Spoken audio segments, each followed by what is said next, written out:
Hey guys, welcome to today's reading. I will start by investigating if there's something holding you back for you to move forward. Let's see if there's some dense energies, something happening.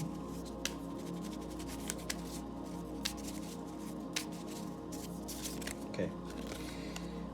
So we have a wound in the solar plexus. The solar plexus has to do with confidence, has to do with, and there's also a second card that says that your Kundalini is active. So the Kundalini is an energy that wakes up usually during a spiritual awakening, and it's quite a strong energy, and this energy is quite fast to point out what it doesn't, where your wounds are, and what habits it doesn't like, etc. This card also says that there's wounds in the first three chakras, so yeah, it's confirmed with this card.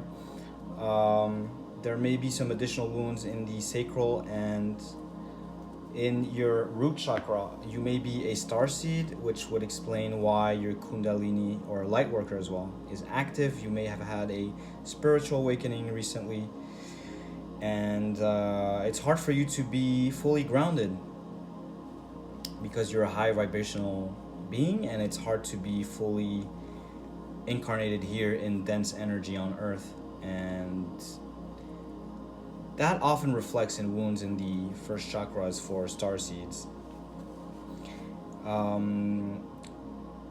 Because you have a hard time where there's wounds, you have a hard time putting your energy here because it's hurtful to go there. So because you have a hard time putting your energy in your first three chakras, you have a hard time grounding.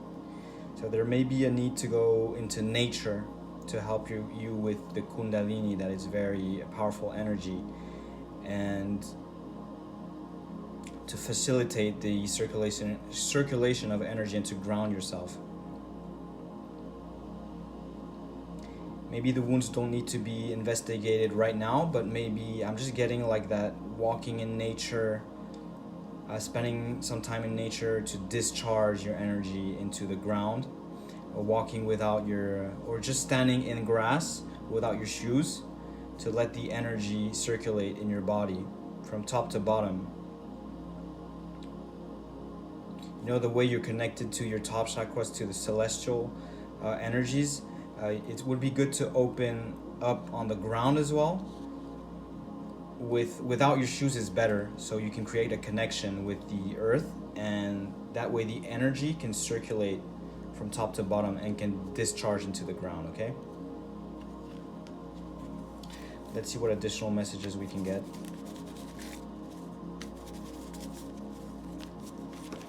And if this is resonating with you, don't hesitate to let me know in the comment section.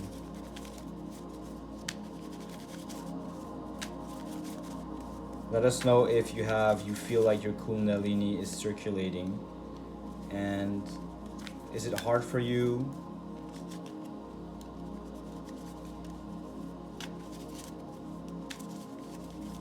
Did it have an impact on your life? So yeah, this card is confirming that there's some wounds in the first three chakras, because we have a wound in the sacral chakra card that came out. And you're also dealing with karma right now. There might be a situation that you're thinking of here that has to do with karma.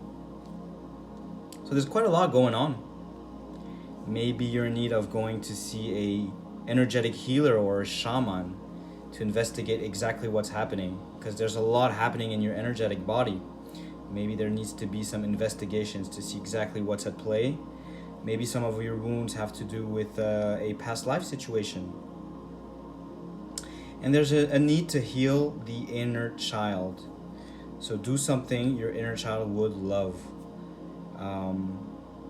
Maybe when you were a kid, some stuff happened to you and it contributed to the wounds in the first three chakras.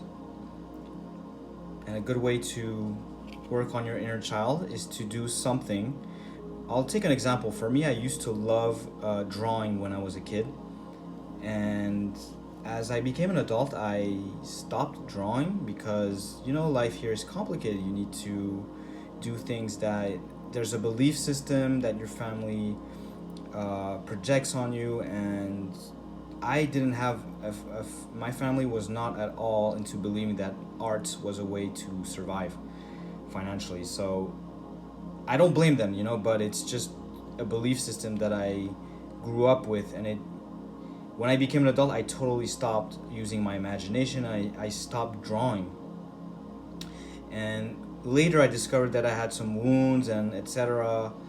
And when I decided to really investigate on why I was living certain situations, and it led me to go towards healing my inner child. And the way I did this was I found a picture where at an age where trauma happened to me, and I was smiling actually on that picture, and I put it next to my desk and I started drawing again in like kind of as an honoring my inner child, you know, making my inner child happy. And it was really healing to do that.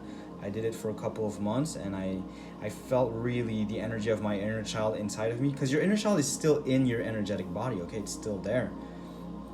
And I just felt these parts of me kind of healing as I did that, okay? So maybe it'll give you an idea on how you can heal your inner child. Let me take one last card. That is a message. That will be a message from your guides. Let's see. Oh, goes hand in hand with this. Do what you love. Like spend time with a hobby. Do it something that you are passionate about. But this, I feel like it resonates a lot with this card. I feel like it resonates a lot with the inner child healing. So this is the final message from your guides. This is the final message from your guides. This is very important because I think it will contribute to you healing these, okay? Maybe you'll have to do deeper things to heal it completely, but it'll contribute to making it a bit like more a peaceful energy, and the Kundalini will circulate a little bit better and without friction, with those wounds being a little bit less strong, okay? You can also investigate this with an energy healer or a shaman. Okay guys, if this resonated with you, I invite you to put it in the comment section, and don't hesitate to subscribe as well, and I'll see you on the next one.